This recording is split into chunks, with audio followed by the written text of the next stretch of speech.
Welcome to Weird Studies, an art and philosophy podcast with hosts Phil Ford and JF Martel. For more episodes and to support the podcast, go to weirdstudies.com.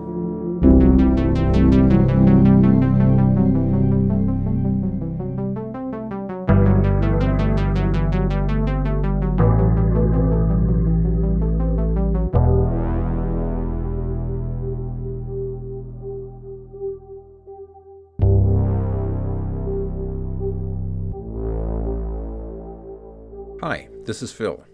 This week, our guest on Weird Studies is Lionel Snell, who is better known by his pen name, Ramsay Dukes. Mr. Snell's works of magical philosophy include S.S.O.T, which stands for Sex Secrets of the Black Magicians Exposed, as well as Thundersqueak, The Good, the Bad, and the Funny, Uncle Ramsay's Little Book of Demons, and, most recently, My Years of Magical Thinking. I can't promise the same thing will happen to you, but for me, discovering and reading these works completely changed the game, changed my whole way of thinking. His works identify and examine motions of thought and feeling that are immediately recognizable, but which we most often contrive to hide from full awareness. Perhaps we dismiss them as silly or irrational when we notice them in ourselves, or we give them a respectable or at least recognizable name. Depth psychology, for instance, or marketing. Anything but what they actually are, which is magic. The piece we are discussing in this episode is The Charlatan and the Magus, which is an essay in a collection titled Blast Your Way to Megabucks with My Secret Sex Power Formula. Such a great title. You can use the show notes to find it online. In it, Lionel Snell / Ramsay Dukes recalls to our memory all those spirit mediums and spoonbenders whose claims of authentic psychic powers have been debunked by skeptical researchers, as well as those yogis and gurus and ascended masters who turn out to be exploitative frauds. As Snell points out, when confronted with such stories, we tend to respond in one of three ways. If we are skeptics, we believe that such cases prove the essential fraudulence of all pretensions to magic. If we are defensive believers, we think, not another jerk trying to debunk what I already know to be true. And if we are committed believers, we say, well, it's true that those people were frauds, but my own guru is a true ascended master. It is entirely typical of Snell's approach that he tries to find an alternative to these three stock responses, to give us a new way to think about trickery and fakery and magic that might win us a few extra degrees of cognitive freedom. What if trickery is, as they say, not a bug, but a feature? What if trickery is the straw that stirs the magical drink? If you need a little trickery to get the real magic to happen? What if the charlatan and the magus were, in fact, one and the same person? We hope you enjoy our program.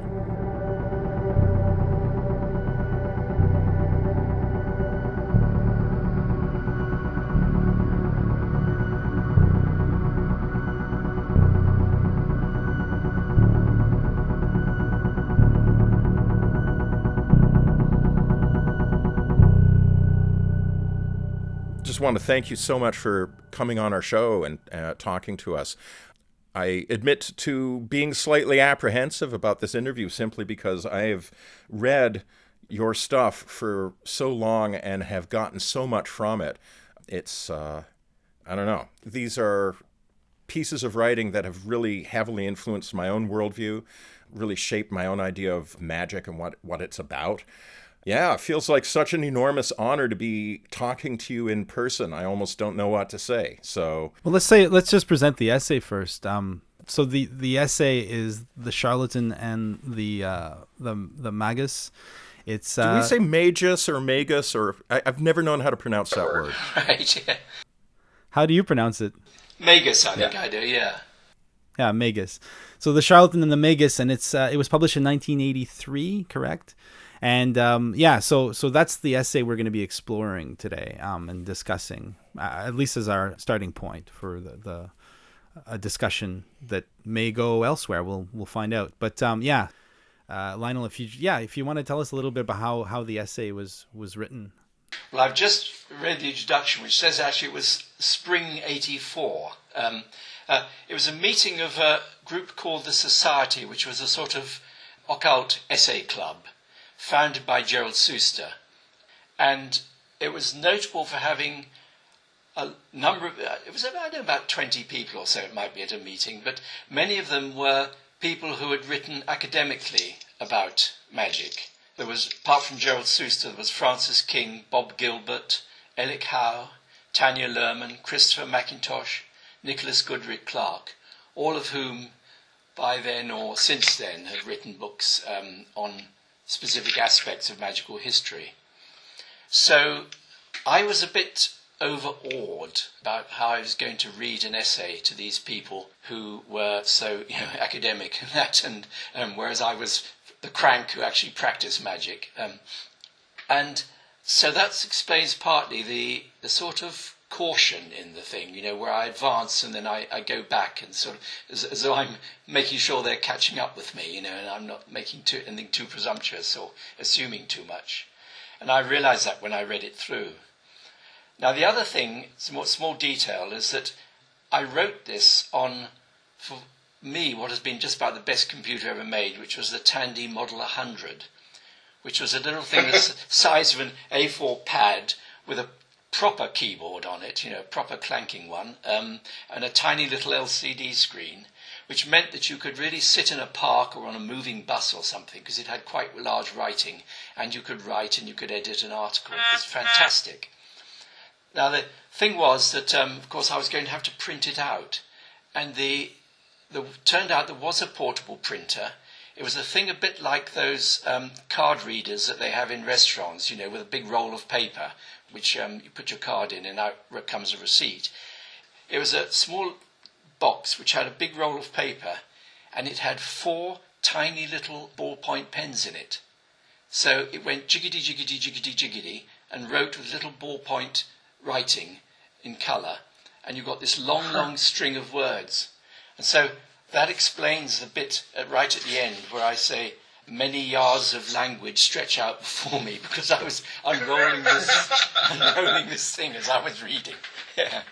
So that was it. That was the. There I was just thinking that was a colourful figure of language, and it turns out to have been literally true. Yes. I just say that we met in a pub in Museum Street near the famous Atlantis bookshop, and it was an upper room of the pub where we used to meet and read these essays. How was it received at the time? How did they receive the essay? I remember it went down well. Yes. I don't remember very well, but I felt quite pleased when I came away, certainly. And then I published it somewhere after that. And eventually it appeared in a book which has, for my money, the best single title of any book ever in history. Blast Your Way to Megabucks with My Secret Sex Power Formula and Other Reflections Upon the Spiritual Path. Oh, yeah. Yeah, I love that. I know. I like leaving it in the bathroom when my wife's students come over to the house to take cello lessons. Right. So how would you summarize the thesis of the essay? Because it's an essay that Phil and I have discussed on multiple occasions, and that I read again last night. And again, I was struck by its lucidity, but also its, necessary ambiguities, I think, because you're going into strange territory with this piece of writing, and there's a necessary mysteriousness to some of the concepts that you float before us. So maybe try to summarize what the thesis is, if such a thing is possible at all. Well, it fits quite well with the whole sort of idea of weirdness, which you talked about in an earlier piece, because my basic thing is a recognition that there's a sense of scrupulousness, that people, if there's any sign of anything being dubious in the occult world, they say, oh, well, that's fraud, we must dismiss it. And I give the example of, a scientific experiment to test telepathy, and then they catch someone cheating, and then the whole experiment is dismissed, the person's a fraud. And I suggested that scrupulousness could be an actual handicap. The one needs to be able to get past that gateway. And I gave a very simple example, the tarot trumps, which, if you think of the trumps as a sort of path to spiritual enlightenment, as some people do, it doesn't begin with respectable people, the Pope or the High Priest or the empress. It actually begins with a fool wandering along, and then the juggler, who in the old packs really was just a street charlatan, doing conjuring tricks. And so I actually begin with a story which Christopher McIntosh was writing, this novel, where it's one of these quests which runs through a person's life, a spiritual quest. And, every now and again in the story, things go quiet, and then there's some new thing that happens which leads him on with the quest. And at one point he meets a group of artists at a cafe in Vienna. They turn out to be important for the next step in his quest, this group of young artists. And I say, it would be rather good if at the table they turn out to be a bit of a fraud. In other words, they will drink too much and they expect him to pay the bill. Because it seemed somehow right that an important spiritual step should have something seedy about it, a reason enough for him to say, I'm having nothing more to do with those people, but not so bad that, he's justified in that. And so I just had this feeling that if you look at all these famous gurus and people like that, Blavatsky, people like that, there's nearly always something about them, some story which discredits them. And people tend, once they find that out, they say, oh, I won't have anything more to do with that person, that's a fraud, he's a charlatan. And I'm saying maybe that's actually a sign that you need to get through that gateway. And so it's very much about allowing something which we're taught not to allow. Later on in the piece, you actually argue that even the most hyper-rationalist forms of cognition involve the kind of trickery, right? That there's no way out of it. It's kind of necessary. In our conversations, Phil and I have touched on, for example, if you look at the philosophy of Plato, so Plato presents these unchangeable forms, these like eternal forms of intelligibility which govern reality. And these things are in Platonic philosophy are said to be permanent and eternal.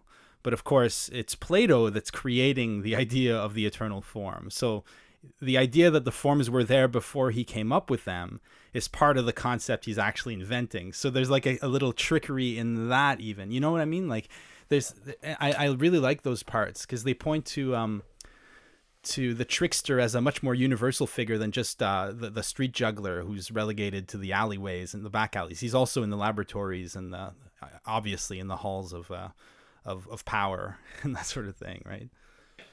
Yes, see, I mean, I give the examples of, a lot of the psychological experiments which are given very often to sort of disprove magical thinking or to show that it's the illusory nature of it. They nearly all begin with the researchers kidding people that they're looking for something which they're not. Like a multi-choice question test, and they say we're trying to test people's speed of answering under stress, when actually they're looking for something else. But they need to tell this fib in order to get at the truth, which is paradoxical. There's a line towards the end of the essay that I really love. You say, the very idea of objectivity is a trick. The researcher imagines he is a sort of condom, or rather, I'm sorry, I misread that. The research... that changes the meaning, rather. The researcher imagines he is in a sort of condom that gives infinite sensitivity to whatever he is studying, yet perfect protection against contaminating the subject. And I thought that was a funny figure for the sort of absurdity of this idea of objectivity, that somehow we can be in the universe measuring things and forming hypotheses about those things, and yet somehow our perspective is going to be an abstract view from nowhere. And I like that idea of trickery as the fly in the buttermilk, the worm in the apple. It's there, and it's not, as you say repeatedly throughout the essay, it's not as if what you're saying is, well, then we need to redouble our vigilance and make sure that, we get the fly out of the buttermilk, we get the worm out of the apple. No, it's there from the beginning. It's, to change my metaphor a little bit, it's a little bit like the bacillus that gets into the milk and makes cheese. Hey, that's a good one. It's just an integral a part of the thing. But as you say right at the beginning of the essay, we are in an aeon, an age, an era in which good Instead of perhaps an older idea that God is equivalent to good and the devil is equivalent to evil, rather we are more apt to think that good is truth and evil is equivalent to illusion. And the difficulty then it becomes in making peace with the idea that illusion and truth get into one another, just like the bacillus getting in the milk, that and reality is the cheese that they make through their dynamic interaction. That's a lovely, that idea of the bacillus is interesting to me because, of course, I can think of so many cases. I mean, I gather the first invention of beer basically was a liquid that went off. And right. People, before they threw it away, tasted it and thought, this is interesting. And then, of course, the famous story of the discovery of penicillin. Basically, the cultures went mouldy and he was going to throw them away until he noticed the interesting fact that the germs weren't proliferating, So that's a rather amazing sort of alchemical thing where the rotten transforms into something immensely valuable. And so I love that metaphor you've put forward, yeah. This is a timely reflection as well, because we just finished editing the second show of our trash stratum discussion. So, there's a line in the science fiction novelist Philip K. Dick. There's a line in one of his novels where he says that the symbols of the divine show up initially at the trash stratum. That's his line. And this was true in his own life. I mean, this is something that he found to be true. You can almost look at Philip K. Dick's own life as a pulp novelist who has been transmogrified into one of the great figures of American literature. You can kind of see Dick's own career perhaps as bearing this out, but also we're having this conversation about, I don't know if I want to say truth appearing at the trash stratum, but this trash stratum, this idea of, as you say, an alchemical process by which rottenness, spoilage, and decay turns into something rare and precious and something that we're all in pursuit of. This seems to be a pretty direct line from this earlier conversation. Yeah. The thing is, when you start sort of speaking up for illusion, people are very quick to think you're trashing truth. Now, I think I sort of struggle with this a bit in my last book, My Years of Magical Thinking, that if I just fall back on my sort of four cultures thing, people forget that there are other measures. There's goodness, beauty, and wholeness, perhaps. And truth is given such prominence that I always think of that example of, I think this is the problem that psycho researchers get. They get some interesting readings and results, and they simply want other people to look at them, to judge them. But people won't look at them because they know what they're doing is nonsense and unscientific. The idea is that knowledge that it's untrue means that that's the only standard. I had this friend who I lent her she was suffering from some ache or pain, and I lent her a slightly cranky gadget I got off the internet and said, give it a try. It works quite well for me. And the next day she said, I said, how'd you get on with it? Oh, I didn't try it. I was suspicious of it. And I thought, that's amazing. The fact that she thought it was untrue meant she didn't even try to get healing out of it, Whereas you think, hedge your bets. And so if you take goodness, now that came up a few years ago when there was this thing about stem cell research. And I think people who argued against it said it's not good, it's not godly.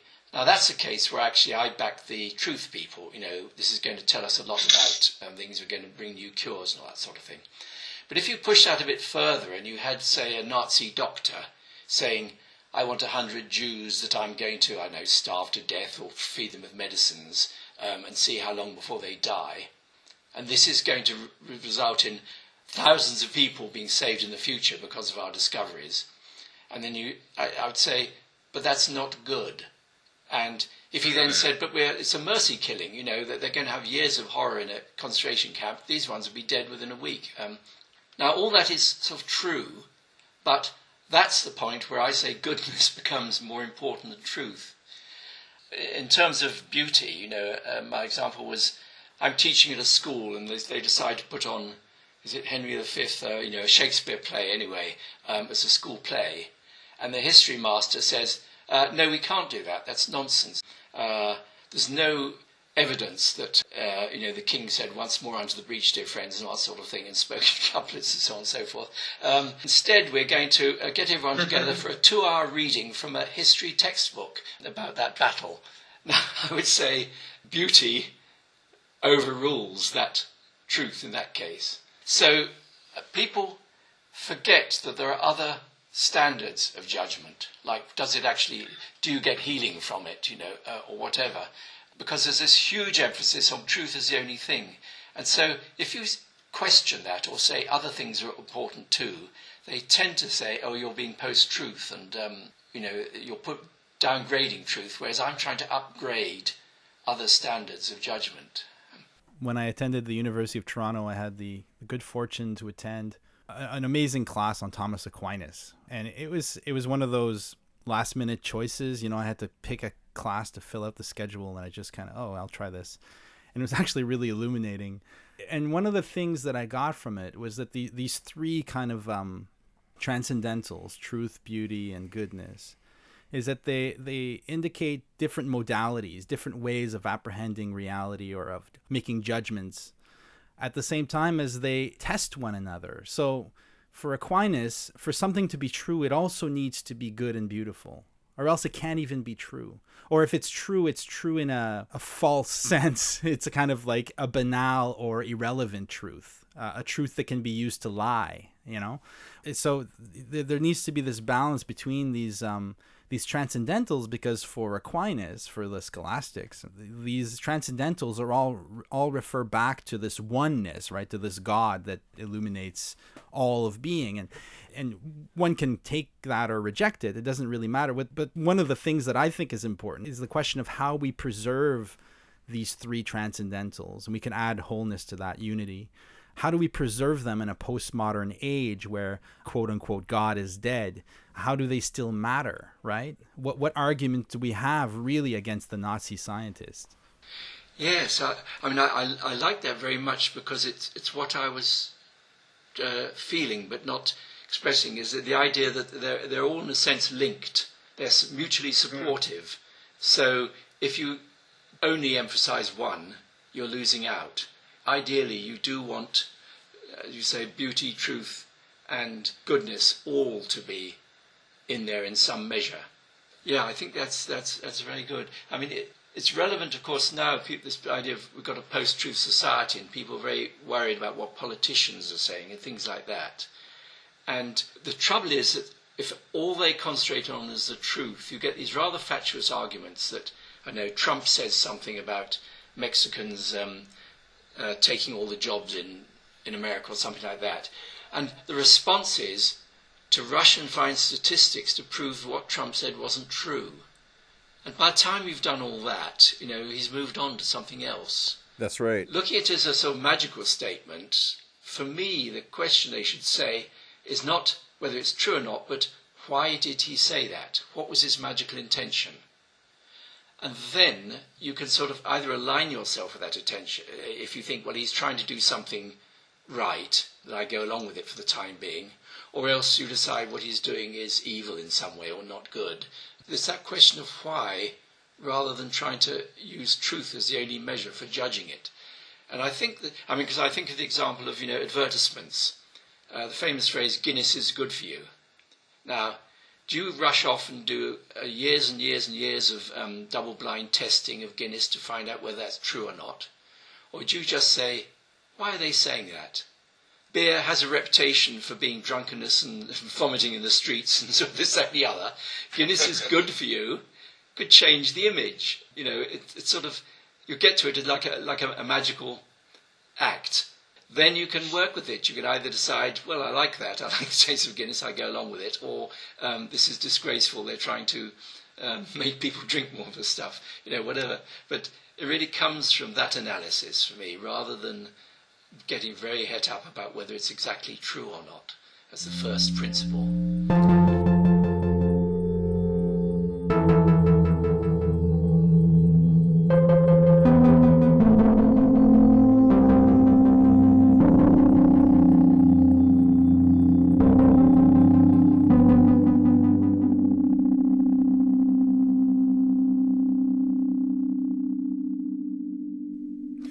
One of the things that I think is valuable about your four cultures approach, and here I should just say in passing to the audience listening, if you are interested in following this up, you should read S.S.O.T, S.S.O.T B.M.E, which stands for Sex Secrets of the Black Magicians Exposed.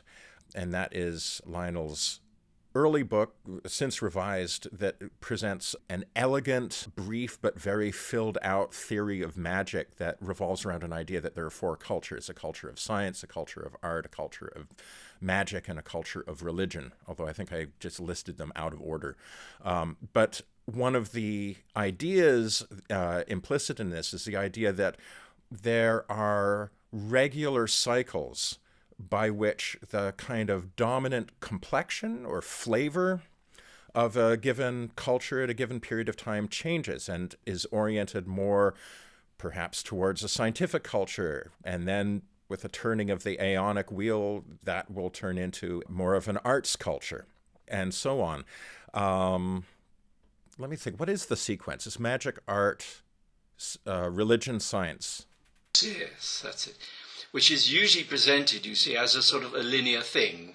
Ages ago, people were ignorant, and so they danced to make it rain. They did magic, and then this developed with practice into they became good at it, and it became art. You know, this drama, music, and so on and so forth. And then religious culture, when people began to recognise authority, and at last reason took over, and observation, and now we've reached the pinnacle of scientific culture. It's usually presented like that. Yeah, where it is assumed that we are going to remain at the pinnacle of science forever, and if we don't, then science is imperiled, and we have to fight against the forces of irrationalism and so on. But the Charlatan Festival, when it was the same time as the person spoke about the end of history, you know, was it Fukuyama or whatever it is? Now we have the sort of democratic capitalist system. It's the end of history, you know, all the others were erroneous. Whereas I was much more aware of the churn, you know. I just think of so many examples of when, you know, like in the 50s was a very, very materialist, scientific view of the world, and it was followed by the magical revival of the 60s, you know, the hippie revival. And the same thing happened in Victorian times. So there were just many examples to me where actually magical thinking seemed to arise after a period of rationalism and skepticism. Which I think actually describes our own time remarkably well. I feel like there's a sort of almost a palpable feeling of exhaustion in a kind of public rhetoric of scientism, which is and you can almost, I mean, to me at any rate, I can almost feel the turn of collective sentiment, of feeling. It's as much feeling as it is thought, although it manifests as thought, towards something that's much more magical. I saw just a few days ago the recent Darren Brown demonstration where they publicised it saying something like Darren Brown tries out magical thinking.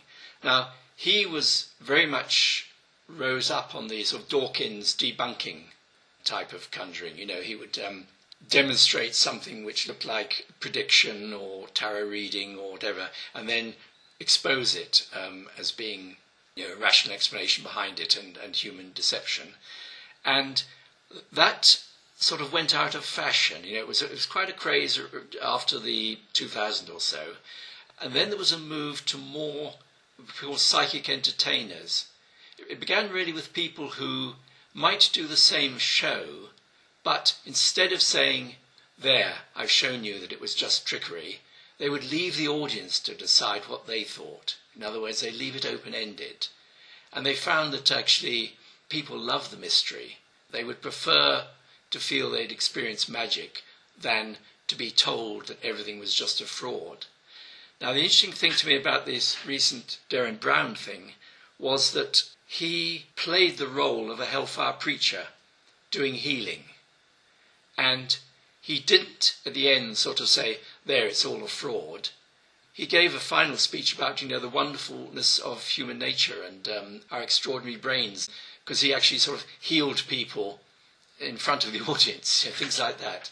It was similar to the book which I was terrified to read at first because I thought, oh God, it's going to make my book redundant, The 7 Laws of Magical Thinking, which is basically a sort of exposure of human folly in many ways, and yet he points out how wonderful it is and how innate it is in human nature. Things like the way that we can gather round an imaginary entity like a god or a nation and become a tremendous unified fighting force or whatever. He wasn't just presenting that as human stupidity, but as an extraordinary human strength. And in all those, I see this sort of shift in attitude. People are no longer satisfied with just the simple debunking explanation. They're facing the fact that we have these tendencies, these abilities, and what is their usefulness? Why do we have them? Why has evolution given us these ways of thinking?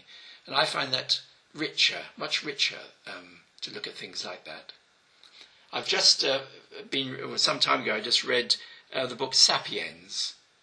Now, that was interesting to me. Did you know the book Sapiens by, oh God, I can't remember his name, but... It's a bestseller right now, isn't it? Yes, that's it. Yeah. Now, he gives a very good account of the sort of development of human thinking and the instinctive urges that we have and things like language and how people can be united.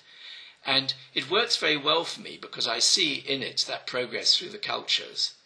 But towards the end of the book, he presents it as a totally linear thing again. He doesn't acknowledge any cycling. And I know that academics don't like cycles, really. They associate them with crankiness. Yeah, exactly. It's very true. But it means that as you read those later chapters, he's saying some things which seem to me very silly. He says of some writer or thinker, this was the first time that someone acknowledged that they didn't know the truth. Whereas in the past, the truth was something fixed and solid that people believed in. And I thought, hang on, what about, was it Socrates who said, the more I learn, the more ignorant I know I am, and things like that, and Pontius Pilate saying, what is truth? Right. Towards the end of that book, he was saying things that simply weren't true as far as I'm concerned, because although I went along with his general argument, he wasn't acknowledging any churn or cycling of these ways of thinking. I think the academic prejudice against cyclical as opposed to linear ideas of time is, to me, a very interesting phenomenon. I think most academics are trained in such a way that the linear pattern of time just is obviously more convincing, but I don't know why it should be so. There's no better argument a priori for the kind of metaphysical convincingness of linear versus cyclical time. But one of the I would argue at any rate, one of the fundamental patterns of thought that has crystallized within the last few centuries in the era that we call the modern era. And, talking about a particular part of the world, the North Atlantic West, but the cultural and intellectual transformations that have happened in that corner of the world have amounted to the creation of a new set of mental axioms or ideas that we carry around in our mind without necessarily ever being aware that these are ideas rather than, just reality, unmediated. And one of them, I wrote a blog post when I wanted to announce the existence of weird studies. I wrote a blog post enumerating some of these largely unspoken and unexamined mental scripts. And the first one, the one I wrote first, was time moves irreversibly forward. Situations evolve from previous situations, and this evolution goes on continuously. And the meaning of each such situation is given by its place in progressive linear time. This idea is so deeply buried in the episteme of the modern that it is not something anybody feels that they ever need to argue for. It just seems transparently obvious. Well, there's the obvious feeling advantage of it, which is what I know now negates everything that went before. Right. Because in this cutting edge of progress in the 21st century, for science to see itself as the absolute peak of human ability is very flattering. And particularly if you're having an argument with a religious person and you can feel that their way of thinking was a bit primitive, So I'm more grown up is one of the sort of... One of the great selling points, yeah. But the thing that a cyclical or aeonic view of time gives you, one of its affordances, is that it allows us to talk about these different sovereign goods. You know, the idea that each one of these cultures, magic, art, religion, science, has a good for which it is, or to which it is oriented. So the good that religion is oriented to is, well, goodness. Science, it's truth. Art, it's beauty. And in magic, it is perhaps something more like wholeness. And one great advantage of wholeness, of the magical style of thought, is it allows you to encompass all the other ones and try and hold them in some kind of balance, as opposed to necessarily wanting them all to be suborned to one's own point of view. And the idea of like a rotation through different epistemes or different ways of viewing the world means that rather than having to say, well, which is really more important? Is beauty really more important than goodness? Is goodness really, in some cosmic sense, more important than truth or whatever? Rather, what you are presented with is a spectacle by which these things dance with one another. They are forever turning round one another in a slow dance. And there is a kind of a wholeness. I mean, actually thinking this way itself allows for a kind of wholeness or integration of these ideas. Yeah. Yes, because people are very quick to sort of want to know what's number one. You know, what is the real object of magic? What are you trying to achieve? Which wholeness is not a very good answer to that, because, you know, if I've turned out to be really good at doing something, I start thinking about the things I'm not good at. You know, it's an eternal, ongoing exploration. People like to see a very clear movement towards a favourite thing or a best thing. I was wrestled with this thing of, you know, I've tended to put power and strength as being contrasting things rather than people often equate them as the same thing. And I brought this up in my years of magical thinking. And the example I give is the young pharaoh who's, you know, just a sort of 5-year-old kid, and he plays with the slave that's supposed to be looking after him. And they're more or less equal. They're just kids playing together. Then one day he's tired and he asks the slave to carry him back. And the slave knows if he doesn't obey the pharaoh's son, he and his family will be killed. So he has to carry him back. And then that sets up a power relationship. From then on, he knows he has to obey the young prince. And of course what happens is the prince gets more and more hooked on his power and more often asks the guy to carry him. And the slave is getting stronger because he's carrying him. And the prince is getting weaker but more powerful. And it's a trading of the two. Now the thing is, I saw this in couples, you know, where you have a couple where one person is very dogmatic and insists on certain things, and the other has to give in order to have peace. And what happens is the one who's doing exercising the power tends to become more and more brittle. And the one who's giving in is actually getting stronger because, we didn't go out to the concert, we went out to a football match because that's what the other person wanted. I actually found I quite enjoyed it when I went there. You know, I've discovered something new, whereas the other person has just had it confirmed that they never want to go to a concert, you know.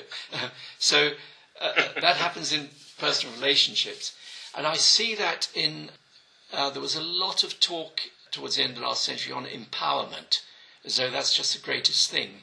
But if you think of someone like Adolf Hitler, who has total power, or Saddam Hussein, they tend to go balmy. Because in a way, if you have total power, you make the world into everything you want it to be, which means you end up in a prison which you've made, which is yourself. Whereas if you open up, and that's a holistic way to experience, and are prepared to take on everything, you get stronger because you find, hey, I could survive that, you know, I've got through that one. And so that's one of the things when I talk about the holistic side of magic, is that people often think of it, measure it in terms of what they can make happen, whereas magical thinking just as much gives you ways of coping with surprising things, and that is actually very strengthening. One of the ways one could see magic is as a practice for putting one in touch with the possible, of what else this world is capable of, as opposed to just remaining stuck in our little cognitive prisons. And that may be one of the reasons why people prefer the conjurers who don't reveal their tricks, because a trick that isn't revealed looks miraculous, but in its appearance of miraculousness, it is showing us what we know deep down is possible, in the sense that there's an endemic agnosticism that's just part and parcel of being human. We don't know what's possible. We can only know what has been. We can't know what could be. So any revelation of the miraculous is, in a sense, an opening up of what may be, what could maybe be. And even the fakest magic trick, in a sense, is real magic to the extent that it opens up this field of possibility and allows one to think in a broader sense, or to think more deeply about the nature of reality. I think in the essay I refer to Uri Geller, which at the time I joined the Magic Circle, which was in the late 70s, he was despised by most conjurers because, here's this guy who's a very second-rate conjurer. He's not using any very clever tricks, but he's making millions, and a fortune, and everyone's talking about him. Whereas we who have practiced and got tremendous skills, nobody's watching us. What struck me at the time, and I mentioned this in the article, is that the thing was they were just entertainers doing clever tricks and not telling us how they worked. Whereas Uri Geller, for a year or two, dominated sort of conversation in pubs and bars. Wow, do you think it's really possible that we've got the mental power to bend silver and things like that? He really opened up a sense of wonderment in people, and that in itself was so valuable. I felt all the conversations and the debates and the people trying it out and this, that and the other did so much more, and yet it was despised by many of the traditional conjurers at that time. And I'm just very glad that we've moved on a bit since then, and that there is the realization that to create magic in the watcher's mind is just as important as doing something clever to fool them. In the essay, you actually argue that it's the trickery part may be a necessary step towards real magic. Once the mentalist has performed his or her tricks often enough, they become second nature to them, but then eventually truly uncanny effects start to become possible. And it's almost like the trickery opens up a field where real magic becomes possible. Is that something you still stand by? Yes, that's it, because it's been summarized as fake it till you make it, which actually is quite a strong part of magic. My little book on how to see fairies, what I did is it was based on a course I did which was called Clairvoyance for the Non-Psychic. In other words, I begin with people who not the ones who detest the idea, but the people who like the idea of clairvoyance and would like to be clairvoyant, but they can't quite believe in it, and they're not aware of having any powers. And it was a question of how to increase sensitivity. And I gave exercises which are very like what's now called mindfulness. It's instead of allowing the brain immediately to say, oh, it must just have been a shadow, not a ghost, because ghosts don't exist. Or, oh, it's probably just a coincidence that we both picked up the phone at the same time. Instead of immediately jumping to that truth thing, just allow the experience to happen. And then, when you've allowed it to happen, later judge whether it had any value. So, rather than sort of saying, well, I can't really believe in tarot cards, it's not worth doing, allow yourself to play with the tarot, and if you begin to get interesting results, that's the time to bring in rationality and say, now hang on, is that just wishful thinking, or is it, is there real value in that? And so that was the way I encouraged people to discover their psychic ability, up to the point where I showed them how to see fairies in the way that I described in that same article, Charlatan and the Magus, which for me began when I gave up saying I must really see real fairies and not be using my imagination. When I allowed myself to say, well, pity I can't see fairies, but I wonder what they would look like if I could see them. And I found my imagination immediately told me what they would look like. Now, that is laughable to many people, But the point that I found was that it wasn't totally arbitrary. My imagination was quite consistent in what it considered fairies would look like. I began to get consistent and actually interesting results when I did that, and they grew more vivid and more coherent. And I thought, good heavens, I'm discovering clairvoyance, by allowing myself this trickster thing of using imagination, which I'd always said, no, I don't want to imagine it, I want the real thing. But yes, so, I feel that is more about what you allow to happen than what you actually make happen. And it's if you can allow things to happen, then you can progress to making things happen. But for many people, that is the stumbling block.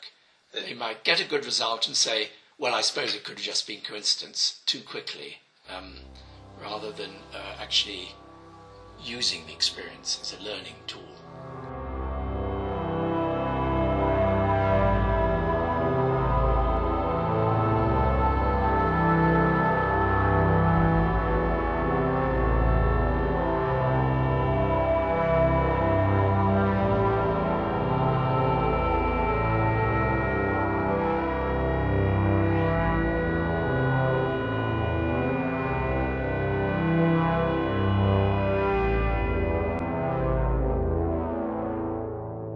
Well, a figure that you use throughout How to See Fairies, but also I think you allude to it in this essay, Charlatan and the Magus, is the imagery borrowed from the tarot, the sword and the cup.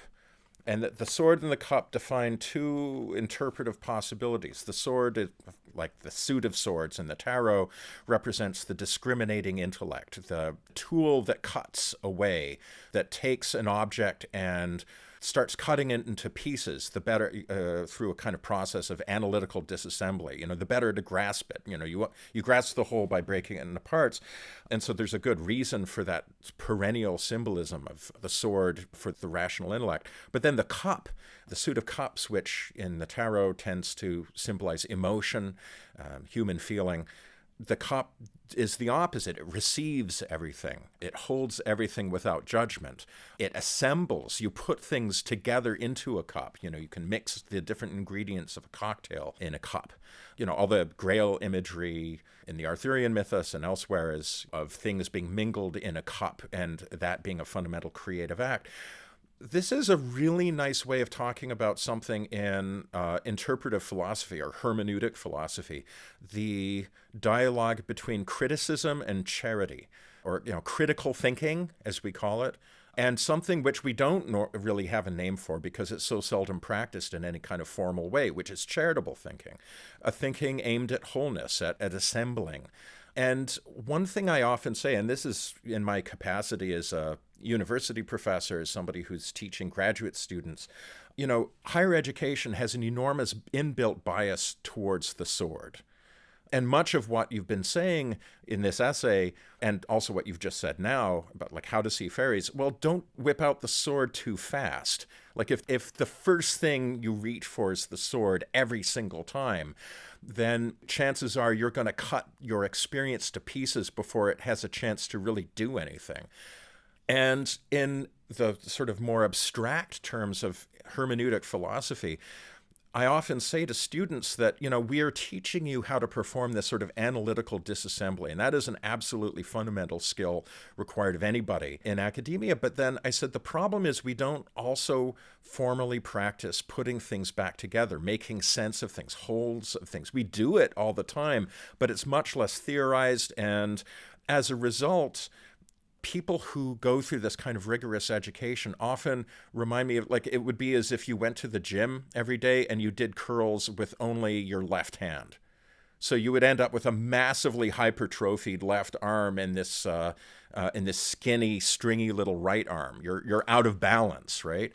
For me, a notion of balance, of wholeness, is a very valuable thing in teaching and education when we come to think about interpreting something, because the wholeness is between, your ability to take things apart, but also to put things back together again. Yes, alchemically solve et coagula, that you separate out the parts to purify them individually, which is like analysing them in their most perfect form. But it is you put it all back together again to get the tincture or the essence alchemically. And just on that, in traditional ritual magic practice, the role of the sword is for banishment. And of course, that's what it does so well. You see some apparently magical or weird thing happening, and you analyse it, and you can usually get rid of it by doing that to some satisfaction. And the sword, therefore, acts as a banishing ritual. And I used to say that a lot of the work that is done to debunk psychic phenomenon is actually can be seen as a banishing ritual to remove the magic. But that's it. And I said it was like as though a religious person wanted to disprove the existence of the devil by trying to invoke him in the middle of a cathedral. I was trained as a mathematical analyst, so I'm very much value that approach and all that.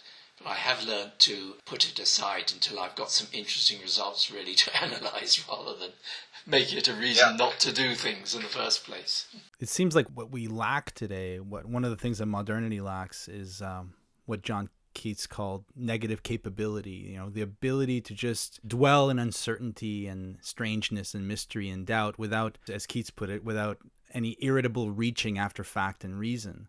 And obviously we all agree that rationality and reason has tremendous usefulness. Swords are useful, banishments are essential, but it's this overreaching, this neglect of the cup, of the receptivity, of the ability to welcome, to let something unfold before us and all its strangeness and mystery, and then to accept it as that. And it seems like one of the remedies for the modern condition, let's say the hyper-modern condition of this constant overreach for fact and reason, would be just to train people in negative capability by reminding ourselves that we always ultimately dwell in mystery, and that no rational argument will ever banish the mystery of the real itself. And it seems that if we could do that as a culture, then reason would not lose any of its power and of its strength, let's say, but there would be a capacity at the cultural level to engage with reality, maybe in a more holistic way, maybe in a more certainly in a more interesting way. I don't know. It goes with that word re-enchantment, I think, that the rationalist banishing of the sword has removed a lot of possibilities from our world. And for many people, that leaves us with a rather sort of dry desert, a concrete jungle of a world, where we've lost a lot of the mystery. And one time I described what I was trying to do. It was like, and I gave that example, that we're now in a world that's been concreted over. But in my magical writing, I was like finding the little cracks in the concrete where tiny flowers were sprouting up, and exploring that, because underneath there's still earth, the stuff is still there, and where is it breaking through? So that was my approach to the sort of re-enchantment. And I would say that, getting back to my fanboying at the beginning of this conversation, talking about how much your writing has influenced me, for me, reading S.S.O.T about a decade ago was like being given a jackhammer to start just really banging away at that concrete. Yes. Well, that's terrific. Great. It's interesting, though, because, when we start talking in these ways, somehow all the polarities seem to reverse. Everything somehow bends into its opposite. And so I find myself sometimes wondering if the constraints that the taken for granted style of thought cultivated in modernity, the limits that it places on our capacity for enchantment, the layer of concrete that it pours over everything. I sometimes wonder if that isn't the best possible thing to have in your toolkit as a magician. In the same way that I've heard it argued that Christianity was the best thing that ever happened to sex. And apparently there was some scientific study done a while ago that women who are in marriages where they and their partner are both evangelical Christians actually have more orgasms per month than secularists. I think I remember reading that somewhere, and I remember wondering, like, how is that possible? And the argument is that by placing so many constraints on sexuality, on making it so difficult to achieve a kind of sexual expression, it means that it charges sexuality. It makes it glow with a kind of nuclear force, that it makes the sex hotter when it is actually finally consummated. And I wonder if there isn't something similar going on. It's like we have to dig our way through the concrete to get to the earth beneath, right? So that we can start growing something. But the fact that we've been set a challenge, that you have to fight for your right to party, is something that in fact makes the world more magical because you're active, you're participating in it. Does that make any sense, or am I just being Pollyanna-ish? I like looking that. For the bright side. I like that. It reminds me of what Lionel was saying earlier about strength and power. So that in a scientific age, science is in a position of power, but therefore it grows weak and magic gains strength. And so the little stem, the little green stem that's piercing the concrete, that's pure magic that had to work really hard to break through the shell we built around ourselves. But it's all the more magical for it. And magic remains perfectly alive even in this hyper-modern the concrete age. jungle. Right, in the concrete jungle.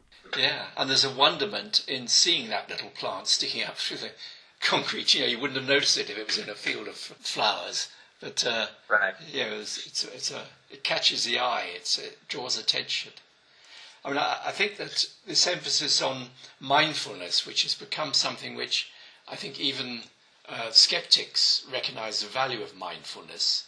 But you see, if you are really mindful, you're open, you're sensing everything that you notice, not just what's happening out there, but your own internal states and your response to them and everything, which means that potentially you start to notice things that you would have previously said, oh, that's just stupid, I won't think of that, or, oh, I'm just being prejudiced, or whatever.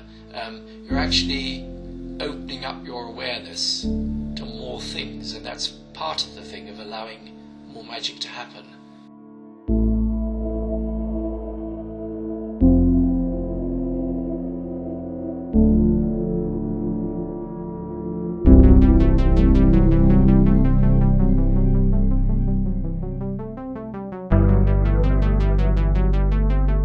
Consider subscribing to Weird Studies on iTunes, Stitcher, or another podcast service. You can also find us on Twitter. Music for the podcast is composed and performed by Pierre-Yves Martel. Thank you for listening.